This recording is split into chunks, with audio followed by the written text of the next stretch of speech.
Hey, welcome back to the channel, everyone. It's time to talk about the elephant in the country, Detroit, Michigan. Unless you've been in a coma for 20 years, you know Detroit has seen some dark times. Detroit was once a booming auto manufacturing city. That's how it got its nickname, the Motor City. The boom started to fizzle in the 1980s when some CEO types decided they could turn a quicker buck by shipping American jobs overseas. Now this left the auto workers high and dry, and this is known in the business world as a dick move. Detroit in the last few years has been trying to make a comeback, and they've got a long road to go. They've got some scary neighborhoods they need to fix, and that's what this list is all about, the bad neighborhoods. Quick disclaimer, this list is done by stats alone. We're just going by stats on this one. And another thing, most people in Detroit like to refer to the neighborhoods by their cross streets, the major streets. I'm going to actually use the name of the neighborhood. So in case you want to look it up later on, you can. It's easier to find that way. It's next to impossible to find these neighborhoods by their cross streets.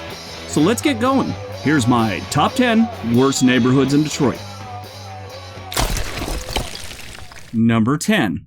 Boynton, Oakwood Heights. Boynton and Oakwood Heights are the southernmost neighborhoods of the city of Detroit. Now there's two separate neighborhoods, but most people kind of see them as one, and they both suck. These places bump right up against an industrial area, and of course this has raised some health concern for the residents living in Boynton, Oakwood Heights for years. This, like so many other neighborhoods in Detroit, has seen a mass exodus from these areas. People just don't live there anymore. They move out. They have about 800 vacant homes right now. The banks don't even put up for sale signs anymore. The people have been taking them down and using them to heat their homes in the winter. It scores an F in all categories but cost of living, of course, because if no one wants to live there, it's pretty cheap to live there. Here's some fun facts.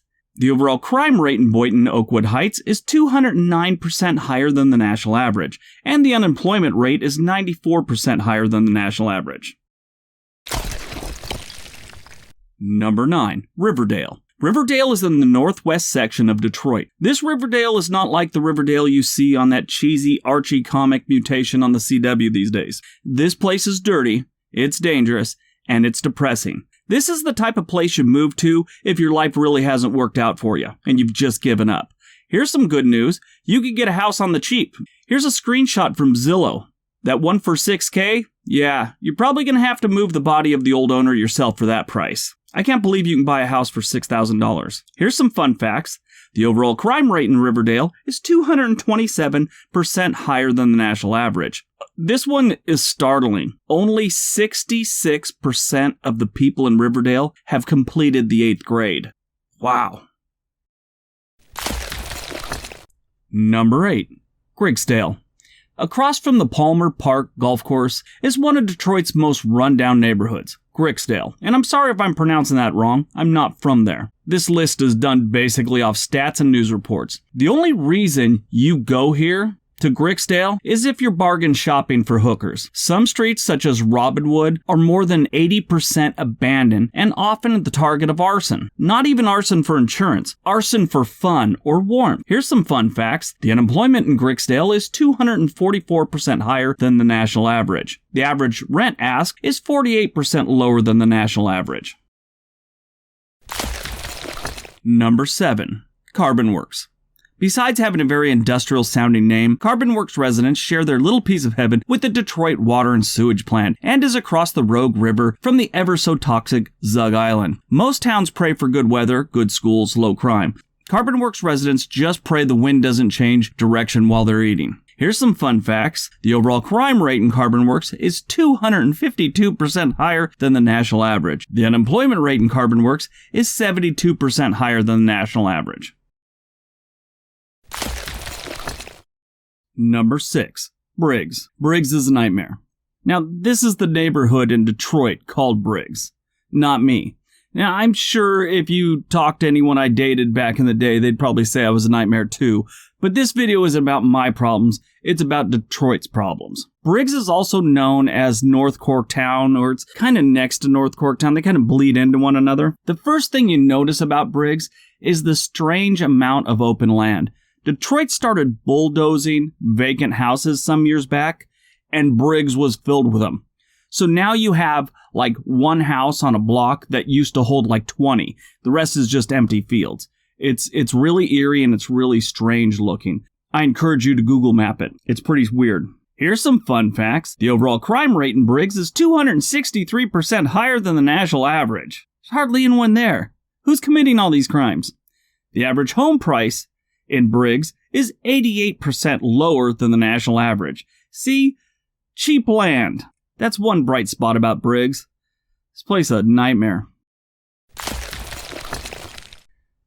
Number 5. Ptown East. Ptown was named after the Polish immigrants who originally lived in the area. It almost sounds like a racial slur, Ptown. But I guess Poles even call themselves Poles, so I guess it's okay. Maybe not. Moving on. A portion of the residential area known as Ptown became General Motors Detroit Assembly Plant in 1981, with those residents being relocated by General Motors. And the city of Detroit claimed eminent domain and took over the land. The plant is still there and employs 1,800 people. It did add an additional 1,200 jobs back in 2015, but then eliminated them like 12 months later. Now, this is another neighborhood filled with vacant lots.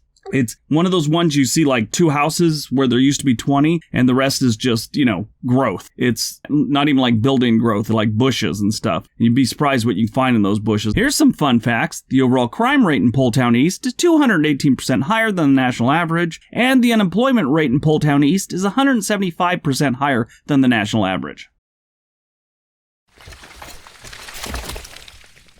Number 4. Springwells Village. Springwells Village is a neighborhood in southwestern Detroit, near the Ford Motor Company plant. Blah, blah, blah. Let's get the meat and potatoes of this place. It's right up the road from Carbon Works, and I'm sure with the right wind, you can catch a glorious whiff of the sewage plant. I read an article about the neighborhood and the smell of the sewage plant. This lady claimed that only out-of-town people even notice the smell. Now, that's kind of like some kind of Stockholm syndrome or something like that. She's just gotten used to it and you've learned to live with it. And you start sympathizing with the sewage plant. It's weird. If you look at this neighborhood, it doesn't look that bad compared to some of the other areas that I've shown you. They do have the vacant lots, not as many. They do have a whole lot of boarded up houses, not as many as some of the other places, but it still has a lot of crime. A lot of those crimes are burglaries, robberies, and like home invasions. And basically, since this is one of the better neighborhoods of the bad neighborhoods, I think they're drawing in more crime. This is just my opinion. I think they're probably drawing in more crime from the outside area to this area. I saw some videos on crime that was going on there. It's pretty bad, especially for the elderly. Here's some fun facts. The overall crime rate in Springwells is 246% higher than the national average. The median household income in Springwells is 45% lower than the national average. Here's a staggering stat. Only 50.9% of the people in Springwell have completed the 8th grade. Wow. Number 3. Northwest Goldberg. Normally when something has the word gold in it, it's a good thing. This place ain't normal. Far from it. This place is run down to say the least. Take a look at this place on Google Street View. And by the way, that's the only way I recommend anyone experience Northwest Goldberg. The area is home to the Motown Museum, and it has the Henry Ford Hospital on its border, which is an impressive building. Take a look at that, again, on Google Street View. Still, I find it hard to believe that anyone still lives here. I did come across a website that said it's getting better in Northwest Goldberg, and someday we'll return to a great place to raise kids.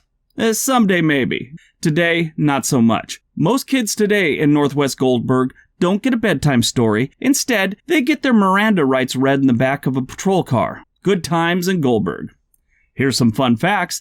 The overall crime rate in Northwest Goldberg is 246% higher than the national average, and the unemployment rate in Northwest Goldberg is 96% higher than the national average. Woo! Number 2. State Fairgrounds and Chaldean Town.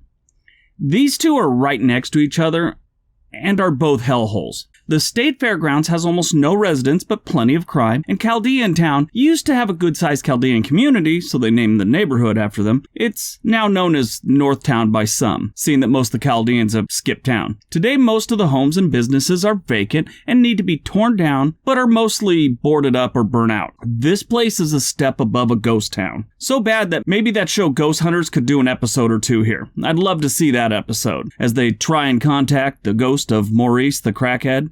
talk to him for about a half hour, that would be terrific. Here's some fun facts. The overall crime rate in Chaldean Town and State Fairgrounds is 282% higher than the national average. Nice going. The unemployment rate in Chaldean Town is 184% higher than the national average. Words of advice: don't go here.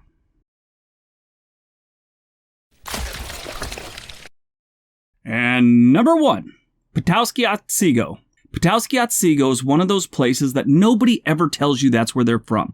I came across some videos about how you can get cheap houses here from the government or from the city of Detroit, and in all the videos, they never say it's in Ptown East.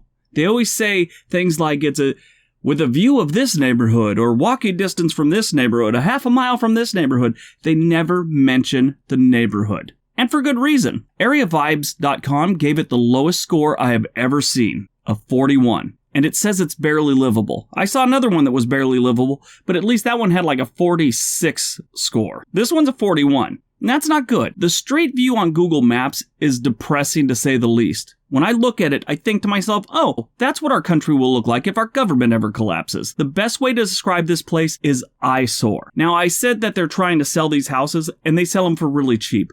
Here's some quick snapshots of the Zillow page for Ptown East. Them some low prices. But I don't think it's worth it. This place is dangerous. I actually feel sorry for the residents of the place. I feel sorry for a lot of the residents, a lot of these neighborhoods. I don't feel sorry for like the homeless and the criminals that live there. They chose this place. Some of these poor people are elderly and they've lived there forever and they've got no way out. They've just hoped for the best. And that's the most depressing part about this. Here's some fun facts. The overall crime rate in Ptown East is 252% higher than the national average. This is a small neighborhood. The unemployment rate in Ptown East is 195% higher than the national average. They've got like 5,000 residents, and I think 12 of them have jobs, if I'm reading this correctly. It's not that bad, but pretty close. All right, everyone, that's my top 10 worst neighborhoods in Detroit. I hope you enjoyed it. Hope you got some information out of it. Hope you got some laughs out of it. Now, this one was requested for a very long time, and I put it off for a long time because I've never been to Detroit. This whole video was statistically driven. I went by stats only. So I'm sure people from Detroit or that have some experience are going to have some complaints. Maybe the way I pronounced a neighborhood, or you think this neighborhood should be before that neighborhood, whatever. Like I said, this one was statistically driven, and I apologize if I mispronounced anything. I tried. The people of Detroit and the city of Detroit have been through the ringer over the last couple decades. Hopefully, they'll be able to pull themselves out of it. It's a great city with great people. Maybe someday. They deserve it. But as always, have a great night and be nice to each other.